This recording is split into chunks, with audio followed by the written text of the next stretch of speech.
Good evening, everyone. Ian Patrick here, and today I have a new type of video for you all. I'm having some serious nostalgic feelings today just because today or later tonight, the Academy Awards are going to be on TV.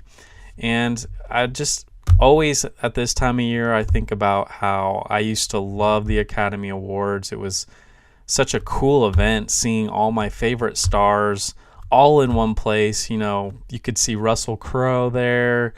You had Jack Nicholson always sitting in the front with his sunglasses on. Just so many cool moments. Mel Gibson. And now I don't feel that at all anymore with the Oscars. So I thought it would be fun to look at previous Academy Awards and Oscar ceremonies to sort of remember the good times when when I actually had respect for the Oscars. Now, I'll say some probably controversial things in this video. Not everyone's going to agree with. Basically, I just don't care for movies that are made anymore.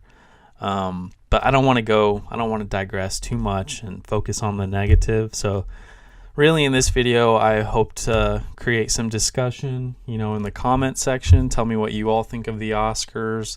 Tell me your best Oscar memories. Yeah, I've never sort of done a video like this, so it should be fun. I have no script in front of me. Really, I'm just going to open these books and take a look at them with you. The first one is Behind the Oscar, The Secret History of the Academy Awards. Now, I haven't read too much of this book. However, it's organized super well into periods of time. As you can see, we have the 1926 to 1933 pat on the back era. That was when it really wasn't a big deal to win an Oscar. The Capri years, and then we have the Oscars Go to War. That's obviously probably the World War II era. And then Television to the Rescue, Politics and Sentiments. Now, yesterday I was reading this book, and look, we get all the way up to Dances with Wolves. Yesterday I was reading the chapter 11, Whoops, We Forgot You section. And I thought it was really interesting because it talked about a lot of the great actors and directors who never won an Oscar. And I think the one that, for us classic film lovers, the one that could really stand out was Alfred Hitchcock. He never won an Oscar. And basically this chapter here, it says, he was nominated for Rebecca, Lifeboat, Spellbound, Rear Window, and Psycho. He was beaten by John Ford, Leo McCarey, Billy Wilder twice, and Elia Kazan. And basically this chapter talks about how usually they would give the Oscar to people who never won. What's it called? It's sort of like that participation award Oscar, the honorary award, the honorary Oscar, and how a lot of actors and directors hate getting that Oscar because it's like they don't feel like they didn't win Best Director, they didn't win Best Actor. So it even talked about how Paul Newman, he hadn't won for decades and decades, and eventually he won for that movie I can't remember the movie in the 80s where he plays the pool player again, and he actually, the one with Tom Cruise, and he won for that, and finally he felt good about winning that Oscar. But the honorary Oscar really, it was The Color of Money is what he won for. But really actors and directors didn't like to win the honorary award because it's like a participation thing. It's like, oh, you've been great in the movie industry, but you never actually won the real thing, so here you go. So I thought that was really interesting. This book itself has a lot of interesting little stories in it. Here it talks about Charles Boyer, a favorite of the channel. The following year, Charles Boyer, a popular figure, unlikely ever to convert his handful of Oscar nominations into a win, was voted an honorary award for, quote, his progressive cultural achievement in establishing the French Research Foundation in L.A. as a source of reference for the Hollywood motion picture industry. See, it's like these honorary Oscars, they're their own category, really. It's like, look, you've been great in Hollywood for years and years, but you never really were good enough for the real thing. Like, here's Hitchcock, and apparently Hitchcock he hated being nominated for Oscars because he just couldn't handle the pressure of being judged. But he sort of lost respect for look, just flipping through these pages, I keep seeing lots of movies that we've seen: Rebecca, Hold Back the Dawn, The Little Foxes. So lots of really good little stories in here. Look, Leslie Howard of Human Bondage, great movie. That's a movie I've always wanted to go back and rewatch to review for the channel. But it also talked about Greta Garbo, I remember, and how she never won. She never cared to win. In fact, she eventually was given the honorary Oscar, and she did not even go to pick that up, because we all know that she was a little strange in Hollywood, didn't really give into that whole thing. She didn't care about the Oscars. Maybe she did, and she just didn't want to show it. So then we have this amazing book. Let's see if I can. This amazing book full of pictures that we're going to look at. 65 years of the Oscar. And we will look at lots of cool pictures. So let's start right here with our good friend Clark Gable. It happened one night, and this was, the Capra years. That one chapter in here probably talks a lot about these movies. We haven't reviewed this one. It's such a popular movie. I'm sure there's plenty of reviews on YouTube already for it. So let's just sort of go through here. Mutiny on the Bounty is one of my favorite movies of all time. I was reading the book last summer, and I really want to finish reading the book before we watch it and review it. So that's one to look out for in the future. But this book is full of great pictures. We've got Paul Muni, the story of Louis Pasteur. Love this movie. Love him. We'll definitely review that one day. And let's see, that looks like Frederick March as Faith. Okay, what movie is that? Gail Sondergaard. Oh, okay, Best Supporting. Now, I haven't seen this movie, but it looks like it would be one that I would like. Mr. Deeds Goes to Town. So here's Paul Muni again, The Life of Emile Zola, another fantastic movie that we will review one day. But I'll just sort of... And this, such a good scene. 38 to 47. I love these books because, here we go. Selznick and Vivian Lee. I love these books because they show so many pictures of, and like here we have Bette Davis and Jezebel, another great movie that doesn't get nearly as enough attention as Gone with the Wind, but it's such a good classic. Boys Town, I watched that last year with my parents. Such a good movie. I'm not a big Mickey Rooney fan, sorry. But Mickey Rooney was really good in this movie, Boys Town. And I'm not a big Spencer Tracy fan. I'm sure all of you have noticed that because I don't watch many of his movies.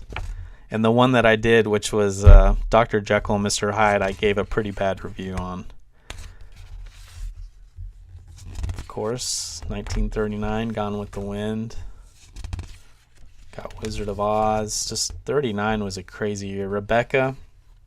Now I watched Rebecca not too long ago, but I'm not going to review Rebecca. That's probably been reviewed a million times.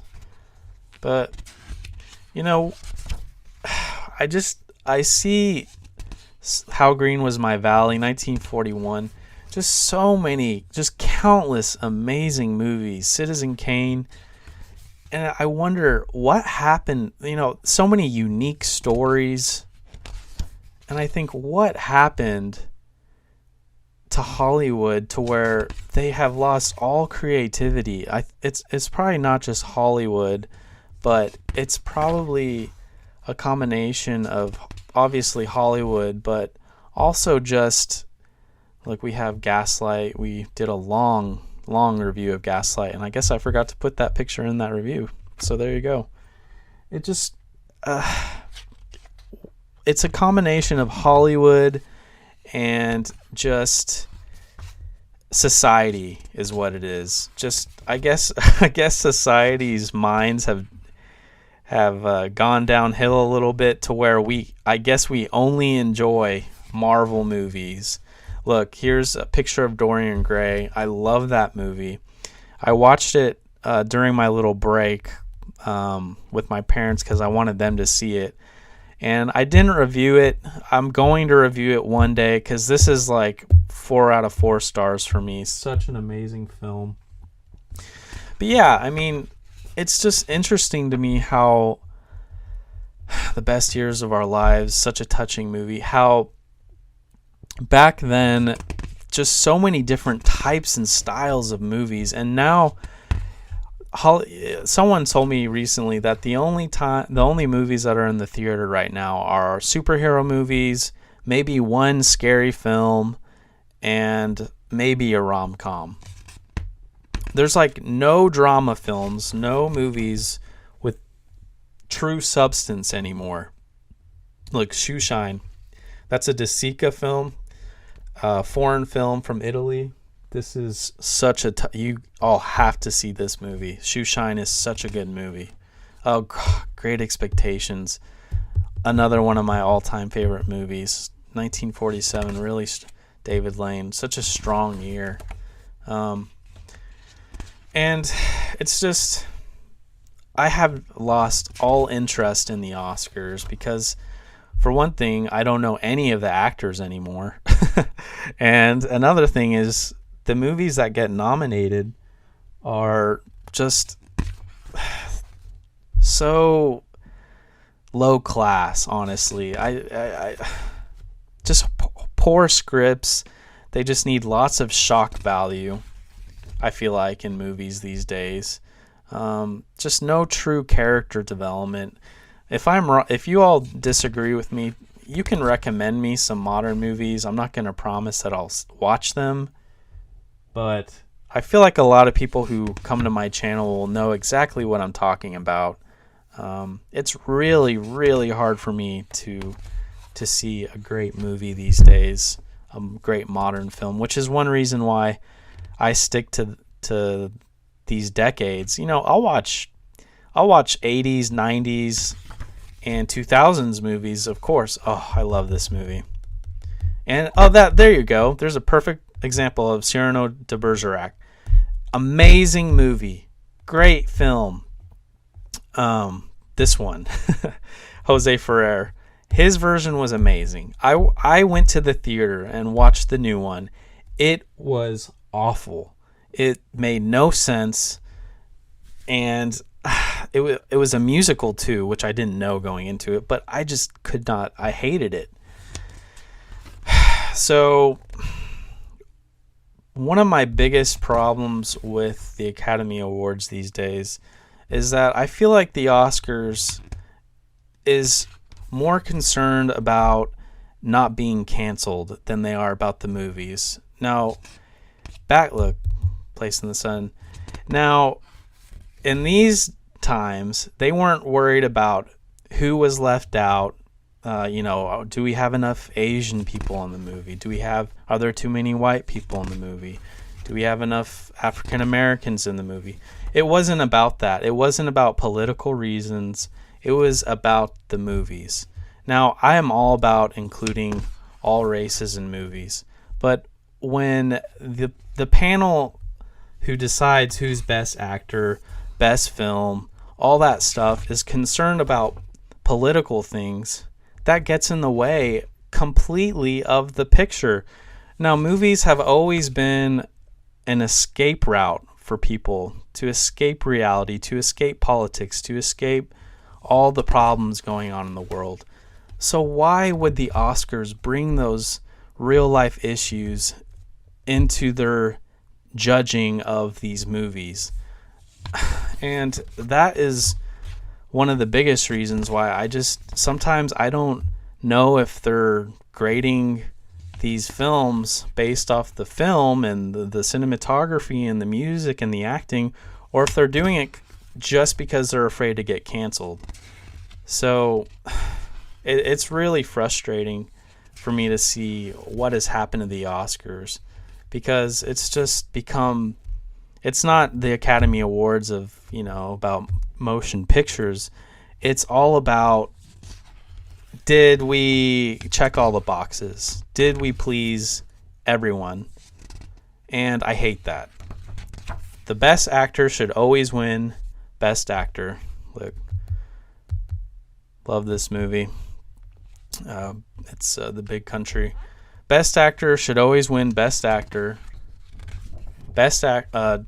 Director should win best director. Ben-Hur. Amazing film, Ben-Hur. Epic film. Best actress should win best actress for being the best actress. It shouldn't be for political reasons. I think 1960 is a good year to cut it with this book. Now, you guys may not agree with me. You may all still love the Academy Awards and really respect the Academy Awards, but I don't know. It's lost its magic for me. So that's my little rant about the Academy Awards. Now, let's look at the complete book of Oscar fashion. I picked this book up very recently because this is fun. This is a really fun and interesting book to look at. It's very, very well organized too. So we'll skip ahead. Is that Frederick March? It is. And it's so cool because it shows what they wore to the Oscars. And also on the side it'll say Best Picture, Best Director, Best Actress, all the big ones. But I highly recommend this book. It's really cool. So look, 1938. Let's see. We got Betty Davis.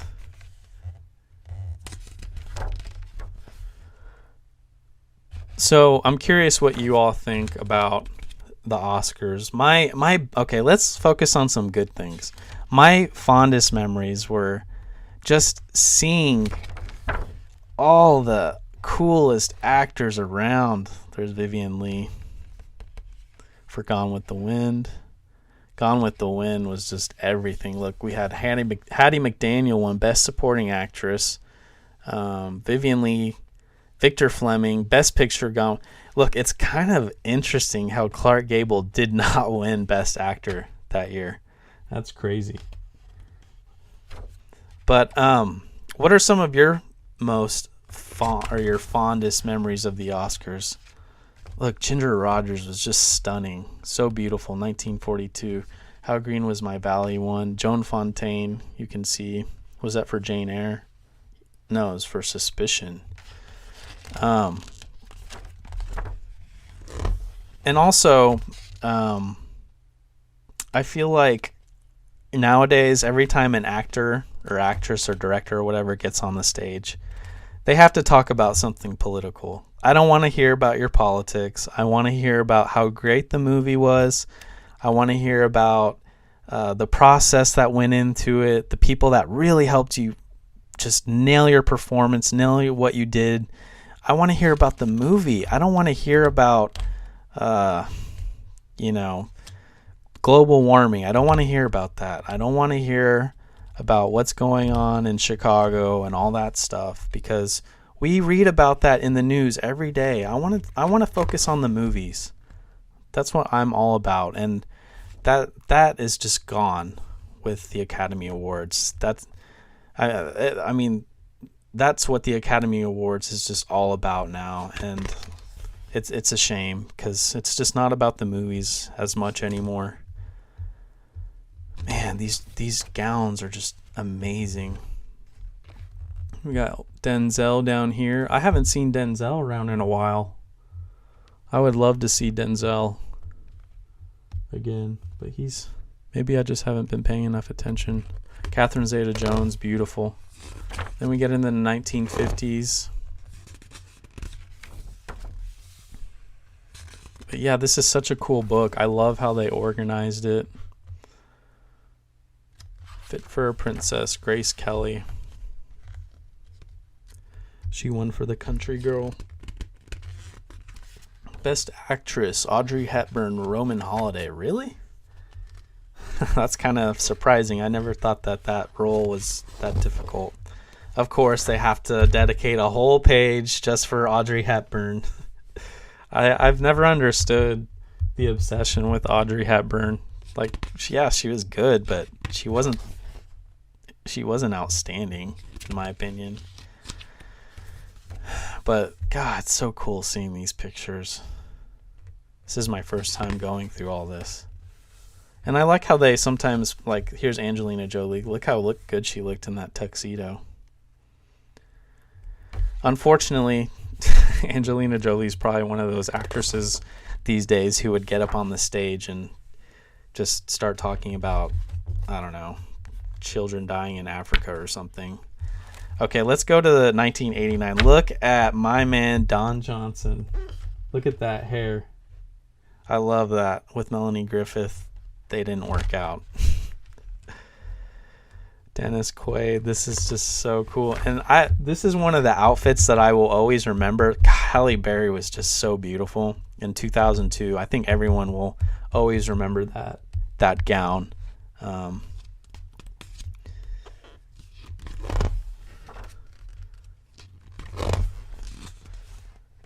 Look, we got Kiefer Sutherland and Julia Roberts.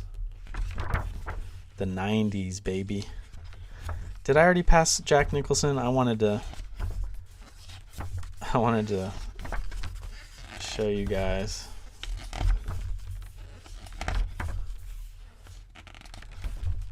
There you go. There's old Jack right there with his sunglasses on. He always sat in the front with his sunglasses on, and it's sad that he doesn't go anymore. I think he has some sort of dementia or something right now that keeps him from going out in public much. Elizabeth Taylor, just stunning. Denzel. I think this book goes up to about 2002 with A Beautiful Mind, which A Beautiful Mind is a beautiful movie. I love A Beautiful Mind. And of course,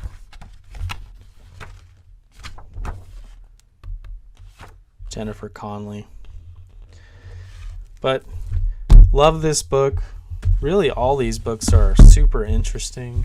I highly recommend this one for more in-depth discussions and these ones for pictures. But yeah, that's going to do it for this video. What did you all think of this style of video? This was sort of unscripted, uncut, Ian Patrick. In this channel, we don't always agree on reviews. We don't always agree on opinions. So I welcome anyone to give their thoughts on the Academy Awards from back then and the Academy Awards to right now. And because maybe it's just opinions, and that's what I love about this channel is we can all give our opinions here. But that's going to do it for this video, and I hope if you all watch the Oscars tonight, because I surely won't, I hope that you all enjoy it and have a wonderful time, and I will catch you in the next review. See you all.